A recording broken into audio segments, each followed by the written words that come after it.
Hi guys, welcome to another beer review, and I've just stepped in the cat food, which is really nasty. And today we've got some German canned craft beer, which I picked up from Biervana. Not sure if you can see that, put it on the back of my t-shirt. Biervana in Munich. Lovely little bottle shop, really nice and compact. Loads of different beers from not just Germany but around the world. Some nice big American bombers on the top shelves, that sort of thing. Just a lovely little rustic layout, very simple. And yeah, I popped into there, picked up a few beers and picked up a new glass. And happy days. It was one of those things where it's like, oh, I wish I could just take every beer in this shop. Don't we all get like that though? So yeah, and not only is this German canned craft beer, but it's also from a brewery that I've not tried yet, and it's a brewery that I've wanted to try for a little while, because I think Martin from Probier TV or Punkt TV has reviewed a couple of their beers. I think he even got to interview one of the guys from the brewery. I'll put that link down below, but I think it will be in German language, so just take note when you go check it out. But yeah, we're going over to FrauGruber Craft Brewing, and the name of the brewery comes from the friends who own the brewery, which is Enzio Frauenschuhe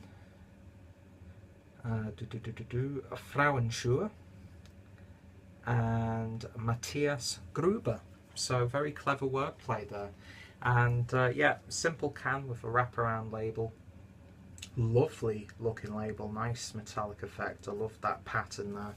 And today we're looking at the Yeast is King, which is an IPA, clocking in at 6.3%. Not too sure what style of IPA this is supposed to be, but as always there are reference links down below to the various websites, and of course links to FrauGruber so you can find out for yourself. And also Biervana will be included in the description box. So without any further ado, let's get this beer open. Ah, it's such a lovely sound. Foamy. Let's pour some of that beer in. Hopefully I don't pour it too maniacally, but it's already generated quite a bit of head.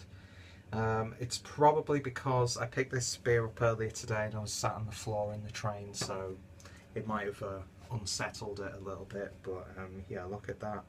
Absolutely massive head. 3 fingers worth of a brilliant white, or slightly off-white, foamy, soapy looking head. But beer in the glass, and that is a really lovely hazy golden colour, slight amber hues in there, very gentle carbonation. But yeah, lovely glow to it in the light, and yeah, there's definitely a cloud of particulates in the middle. But it certainly looks the part so far, minus that big head, which is down to me. Not this big head, that big head. But yeah, I need to cut my nails. Where the hell does my mind go when I do these beer reviews? Yeah, it looks like a really nice hazy IPA thus far. Let's see if we can get anything from the aroma. And I'm getting like Haribo juicy fruit sort of aromas, like candy fruit, like Roundtree's fruit pastels, Skittles, that sort of thing. Really, really nice.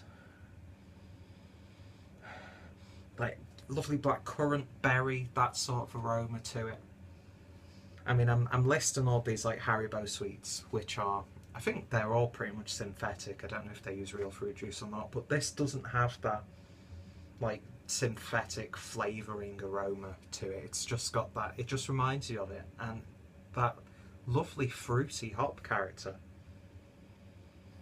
There is that slight garlicky, oniony sort of savouriness underlining there, but not too much. It is all about that like lovely berry fruit aroma, and you get a resiny, almost pine needle sort of aroma too. I think this is more along the lines of a West Coast style IPA from what I'm getting on the nose. But yeah, lovely dark fruit tones coming through this one. It's really taken me aback, actually. So, let's get this beer tasted. Prost.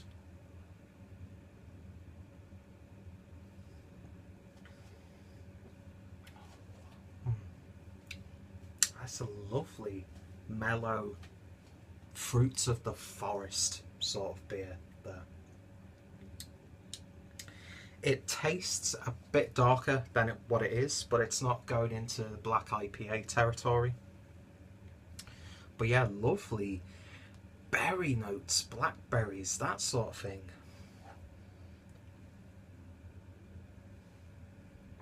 It's got a real smoothness to it, but then this lovely prickly carbonation comes up, very gentle. That is such a lovely, gentle, well-balanced IPA. You get the hops in there, you get that hoppy bitterness on the back end. You do get that slight resiny feeling on your palate when you finished it, a little bit sticky, a little bit oily. But it's not like drawing all the liquid out your mouth or anything like that. It's not making you like shiver, or it's odd saying that in the viewfinder, but yeah, that was not what I was expecting it to be honest. In a good way. I've not tasted an IPA like this for quite a while, it has to be said. And as I'm pouring this beer now, I'm almost getting like the sensation like I've just tasted a Hellersbock. Yeah. Oh god, that is so like berry-like on the aroma. That's absolutely insane. It smells lovely though. It really, really does. This is one of those beers that's either going to really excite you, or you're going to sniff it and like, where's the hops? You know, because it's all about being punched around the jaw with those hops these days. Either that or being really overly fruity like fruit juice. I make out that's a bad thing because I don't really get access to these New England style IPAs. So sour grapes. There's a slight grape character in this beer actually.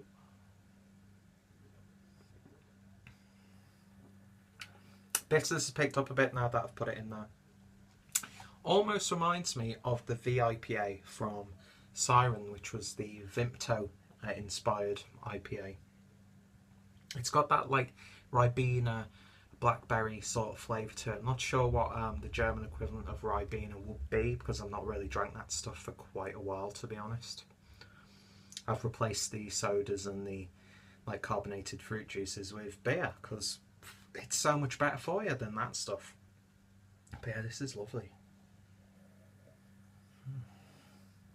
It just tastes like something I'd drink if I was a kid, you know, in the playground, that sort of thing. Like Panda Pops. Who remembers Panda Pops? Like the blackcurrant Panda Pops.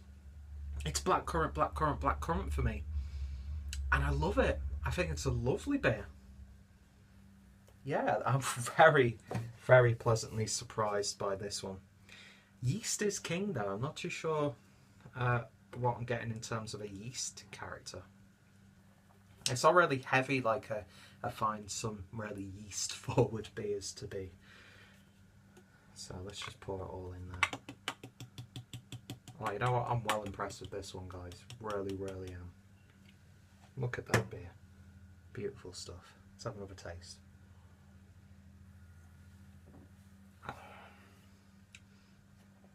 Yeah, it's lovely. That really, really is nice. It's one of those beers that you can't really put your finger on it, but you're really enjoying it. And yeah, I'm just about to start a hangout. This isn't going to last long and I'm going to need a new beer. Very drinkable, very crushable. And yeah, if you want a bit of nostalgia to your childhood, get hold of this beer. Not too sure what the import-export situation is right now with the FrauGruber stuff. But if you get the opportunity to try Yeast is King, definitely give it a go. I can't pick out any faults with this beer. It's just ticking all the boxes for me. And I haven't done one of these for a while. It's a 10 out of 10 for me. I just can't fault it. I just really can't. And if you get the opportunity to try it, do yourselves a favour and give it a go. That's a great example. Great example of German craft beer. And I've got another one of their cans in the fridge, so I'm very excited to try that one too.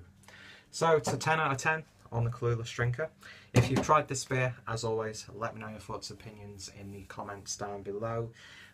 If you can think of any other IPAs that sound like this, hit me up, let me know what I should be looking out for, that sort of thing. Check out FrauGruber, check out Biervana, and yeah, check out my IPA playlist down below. So yeah, fantastic start to the evening. I hope you guys enjoyed this video, and more importantly, I hope you'll join me next time for another beer. So thanks for watching, and I shall see you all later. Cheers.